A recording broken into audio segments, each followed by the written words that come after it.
October 10th, 1937.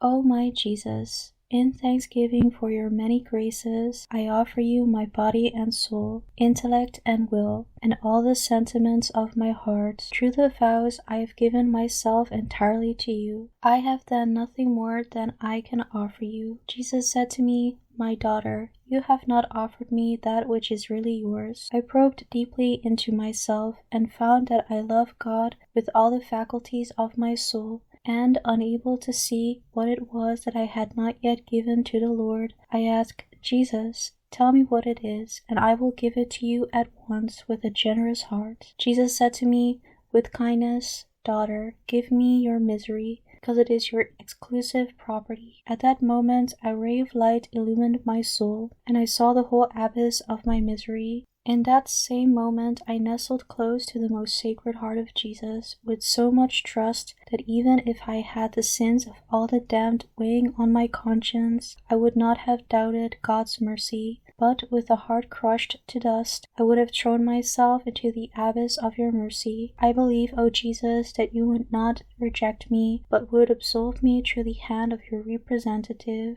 You expired, Jesus, but the source of life gushed forth for souls, and the ocean of mercy opened up for the whole world. O fount of life, unfathomable divine mercy, envelop the whole world and empty yourself out upon us. At 3 o'clock, implore my mercy, especially for sinners, and, if only for a brief moment, immerse yourself in my passion, particularly in my abandonment at the moment of agony. This is the hour of great mercy for the whole world. I will allow you to enter into my mortal sorrow. In this hour I will refuse nothing to the soul that makes a request of me in virtue of my passion. J.M.J. Hail, most merciful heart of Jesus, living fountain of all graces, our soul's shelter, our only refuge. In you I have the light of hope. Hail, most compassionate heart of my God, unfathomable living fount of love, from which gushes life for sinful man, and the spring of all sweetness. Hail, open wound of the most sacred heart, from which the rays of mercy issued forth,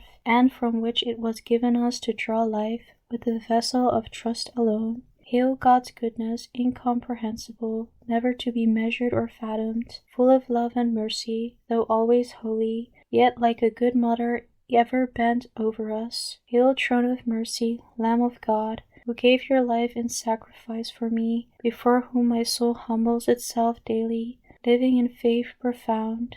Sister Faustina of the Blessed Sacrament, of the Congregation of the Sisters of Our Lady of Mercy. Notebook 5.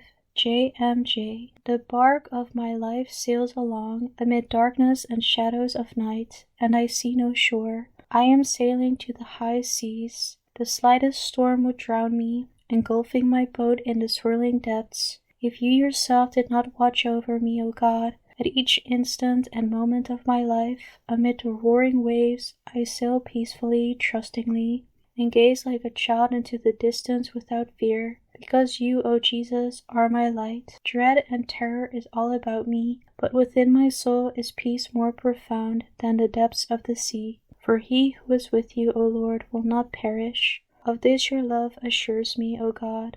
Though a host of dangers surround me, none of them do I fear, for I fix my gaze on the starry sky, and I sail along bravely and merrily, as becomes a pure heart. And if the ship of my life sails so peacefully, this is due to but one thing above all. You are my helmsman, O God. This I confess with utmost humility. J.M.J. O my God, I love you. Sister Faustina of the Blessed Sacrament. Krakow, October 20th, 1937. I bow down before you, O bread of angels, with deep faith, hope, and love, and from the depths of my soul I worship you. Though I am but nothingness, I bow down before you, O hidden God, and love you with all my heart. The veils of mystery hinder me not at all. I love you as do your chosen ones in heaven. I bow down before you, O Lamb of God, who take away the sins of my soul, whom I receive into my heart each morn, you who are my saving help. J.M.J. Krakow, October 20th, 1937, 5th Notebook.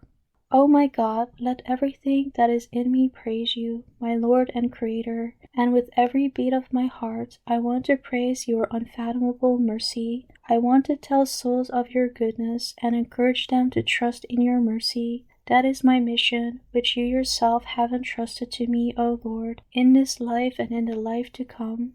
We are beginning an 8-day retreat today. Jesus, my Master, help me to make these holy retreat exercises with the greatest fervor possible. May your Spirit guide me, O God, into the most profound depths of knowledge of yourself and of my own self as well. For I shall love you only as much as I shall come to know you, and I shall despise myself only as much as I shall come to know my misery.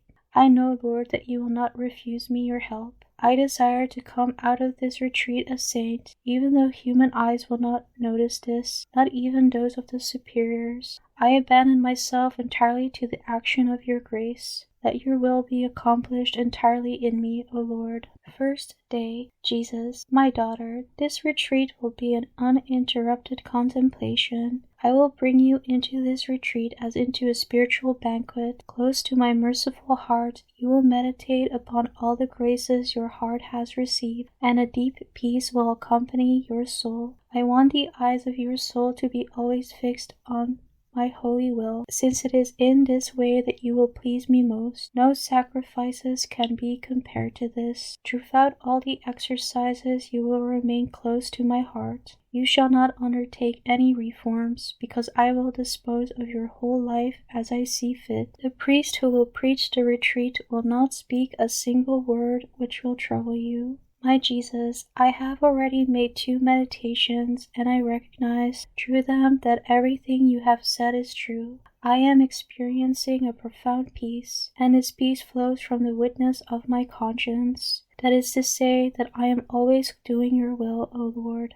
In the meditation on the goal of man, I understood that this truth is deeply rooted in my soul, and that my deeds are therefore the more perfect. I know why I was created. All creatures taken together cannot take the place for me of my Creator. I know that God is my ultimate goal, and so, in whatever I undertake, I take God into account. Oh, how good it is to spend a retreat close to the most sweet heart of my God. I am in the wilderness with my beloved. No one interrupts my sweet conversation with him. Jesus, you yourself have deigned to lay the foundation of my sanctity, as my cooperation has not amounted to much. You have taught me to set no store on the use and choice of created things, because my heart is of itself so weak. And this is why I have asked you, O my Master, to take no heed of the pain of my heart, but to cut away whatever might hold me back from the path of love.